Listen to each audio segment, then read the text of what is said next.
Hello and welcome to the presentation on our research, which addresses real-time FPGA-based detection of freezing of gait in Parkinson patients. First of all, I want to present to you the structure of this presentation. I will start with a brief introduction and afterwards talk about neural network architectures to detect freezing of gait. Subsequently, I will present methods to implement neural networks on FPGAs, present our own approach and the experiments we have done. I will conclude with a brief outlook of further research. Parkinson is a neurodegenerative disease which goes along with the progressive loss of control over movements. A progressing death of nerve cells causes a dopamine deficiency. Dopamine is important for the coordination of movements. Common symptoms of Parkinson are a characteristic tremble, rigidity, and freezing of gait.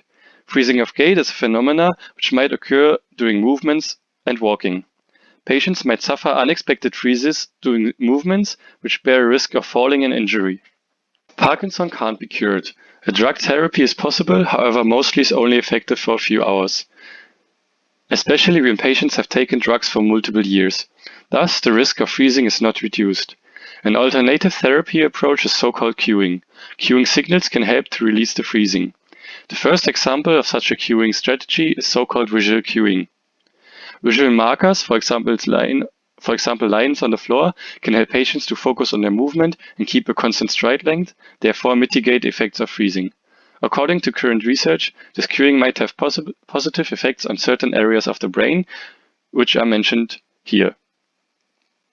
As lines cannot be drawn on the floor wherever a Parkinson patient wants to walk, augmented reality glasses might be an option as a wearable device or portable use case. Another cueing method is so-called auditory cueing.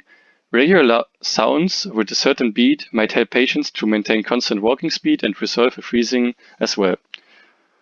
For this, for example, a metronome can be used.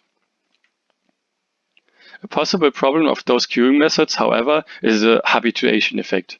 A continuous cueing might lose its effectiveness as the person might get used to it. Therefore, a cueing should only be executed when a freezing really occurs. This makes the detection of a freezing event necessary, which can be done by interpreting time-based signals, e.g. from EMGs or EEGs, or from acceleration sensors. Acceleration sensors are the most common method and are currently widely used in research. An example is shown here. A person wearing an acceleration sensor at the shin. The sensor measures acceleration on 3 axes, x, y, and z, and often acquires data with 64 Hz. The researcher of this paper is part of a project of IHP called FastGait. There, we aim to create a portable device for Parkinson patients, which features an intelligent sensor, e.g. in the shoe sole, that is connected to an acceleration sensor placed at the ankle. When detecting a freezing, a vibration belt is activated using Bluetooth and executing the cueing signal. To sum up, the goal is to create a wearable device for FOG detection. It shall detect FOG in real time from acceleration sensors and trigger a cueing, e.g. vibration or sound. The focus of the presented paper here is only the real-time FOG detection from sensor data, for which we use a hardware platform consisting of FPGA and CPU. For the analysis of the sensor data, we want to use neural networks, as they currently provide state-of-the-art results for those problems. The hardware device needs to be energy efficient as it is powered by battery. An FOG event needs to be detected in real time. Our goal was to detect it in 50 milliseconds or less. Ideally, the solution is also flexible and allows examination of different detection methods if necessary. To meet these points, we opted for FPGAs as hardware platform. Before using neural networks for FOG detection, often handcrafted features, e.g. statistical or spectral features were used. E.g. this paper used 55 features and this paper used 28. Classification of these features can be done, for example, with support vector machines or other methods. Apparently, this requires a lot of manual preprocessing and manual selection of the features to be used. Ideally, we would like to have a solution that requires no or only little preprocessing. In recent research, neural networks and specifically convolutional neural networks were applied to FOG detection as they are able to learn the necessary feature extractions by themselves. Thus, I want to give a brief overview of our current state-of-the-art methods for FOG detection using neural networks. One of the first approaches was created in 2017. There, a simple CNN with a 1D convolution operation was used to classify a sequence of data from an acceleration sensor and determine whether a freezing occurred in the given sequence or not. This approach only required fast Fourier transformation as preprocessing. A second approach combined CNN and LSTMs. As normally not CNNs, but LSTMs or other recurrent networks are used for time series data, the authors combined an LSTM with the CNN. The CNN shall extract features for the LSTM, and the LSTM shall learn time-based dependencies on the data. Still, a fast Fourier transformation pre-processing was necessary. A third approach was created in 2017. Here, the CNN was replaced by a TCN, and attention mechanisms were integrated in the TCN as well as the LSTM. Apparently, this method does not require any pre-processing anymore. At least we could not find any indication of a needed preprocessing in the given publication. However, it must be noted that this approach is quite complex. Now I present to you methods to implement neural networks on FPGAs. Of course, an approach could be to implement the neural networks manually, e.g. by creating a hardware description in VHDL or Verilog. But this would be a very specific solution. Changing to a different network architecture might not be easy. We wanted to have a more generic approach, thus we looked for alternatives. One recent option is the project HLS4ML, or High-Level Synthesis for Machine Learning, which allows the automatic conversion of neural networks trained in e.g. TensorFlow, Caffe, or PyTorch to HLS and VHDL or Verilog code. It requires quantization of the network, however, multiple resolutions are supported. Another second option is a project by Xilinx called Vitis AI. It features a generic computation unit for neural networks and FPGAs and comes in different versions for different models, e.g. CNNs or RNNs. At runtime, the model is loaded onto the DPU from a specific binary file called XModel. That means in order to run your own neural networks, you need to convert them to such a binary file as well. This method requires 8-bit quantization of the model and does not allow any other resolution so far. When comparing both methods, we noticed that recurrent networks cannot be used with HLS4ML. Vitis AI, on the other hand, does support recurrent networks, but only for certain hardware platforms, which are not suitable for wearable devices.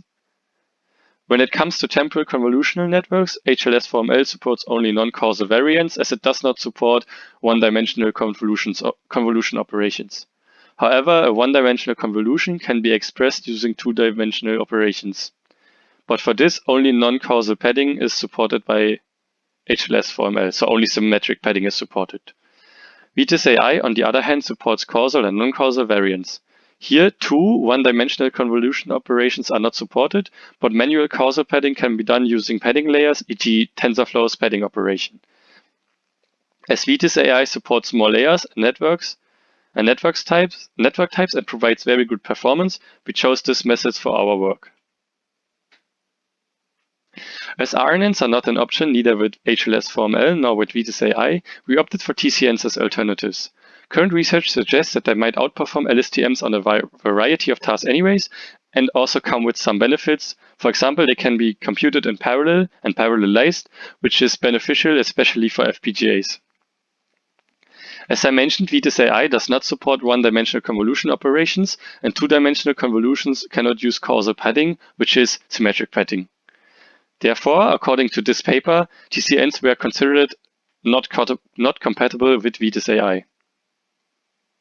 Doing our research, we managed to find a solution for that. Vitis AI supports the padding layer for TensorFlow 1, which can be used to do causal padding manually. We also tried to get a similar approach to work with other frameworks, but so far padding layers do not seem to be supported by Vitis AI for those frameworks.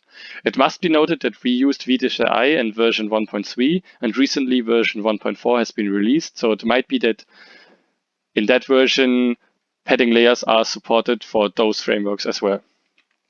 We implemented these workarounds and the manual causal padding in our own implementation, which is compatible with Vitis AI and based on the implementation by this paper. The architecture consists of multiple residual blocks, whereas each residual block features two-stacked convolution operations, including a manual cursor padding and the ReLU operation. In each block, the convolution operations use the same dilation rate, and additionally, each block features a skip connection, which shall benefit stable gradients. With our implementation, we conducted experiments on the DAFnet dataset, which is used in other research as well. It features 10 patients and contains walking, standing, and freezing episodes. 2 of the patients did not have any freezing episodes when the data was recorded, and therefore were excluded from the training. We tested our networks on the UltraZ EG hardware, which is based on a Xilinx FPGA or SoC platform. In accordance with current research, we did a patient-dependent evaluation. For each patient, we separately trained the neural network with the dataset containing 80% of the patient's own data and 100% of the data of all other patients. The test set for each patient contains 20% remaining data of the targeted patient. We evaluated by means of sensitivity and specificity. The problem with the used dataset is that it is highly unbalanced, which makes it harder for the network to achieve good results. This is a common problem with a lot of FOG datasets, as freezing occurs comparatively rare. Thus, a workaround which we did is to manually rebalance the dataset using a simple oversampling strategy. This is definitely not a solution and only considered as a workaround, and in future research we want to test on better datasets and also produce our own more balanced dataset. We tested on both datasets, the original one as well as the rebalanced dataset. As you can clearly see, the sensitivity on the original dataset is quite bad. On the rebalanced dataset, however, it is a lot better and comparable to current state-of-the-art results. Note that in both cases, the values drop after quantization and when running on the FPGA. Also, the values between the quantized model running on GPU differ from the values on FPGA. We actually expected those values to be exactly the same, however it seems the results depend on the used hardware platform and DPU. For this, we refer to the following GitHub issue. We also measured other parameters like inference time and power consumption. As I mentioned earlier, our goal was to detect the freezing within 50 milliseconds. On the hardware platform, we achieve an inference time of, including pre- and post-processing, of 500 microseconds on average. The power consumption on average is 9.12 watts, which might be a little bit too high for a battery-powered platform. We can maybe try to decrease that power consumption by using a less powerful FPGA or by manually limit the inference speed. That's it for our results. Now I want to address some points we want to cover in future research. The most important things to do would be to test better datasets. As I said, the used dataset is highly unbalanced, and we started generating our own dataset already. Hopefully in the future, when we have built a wearable device for FOG detection, we can test our methods and real-world scenarios with the patients that were used to generate our own dataset. Also, we have seen that the precision of the network drops a lot after quantization. However, Vitis AI supports a so-called fine-tuning, which allows to increase the network performance after quantization.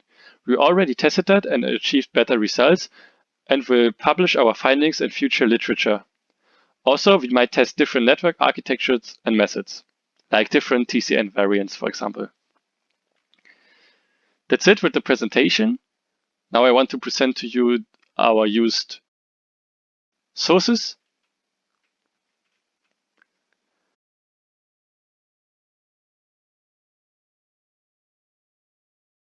And I'd like to say thank you for your attention.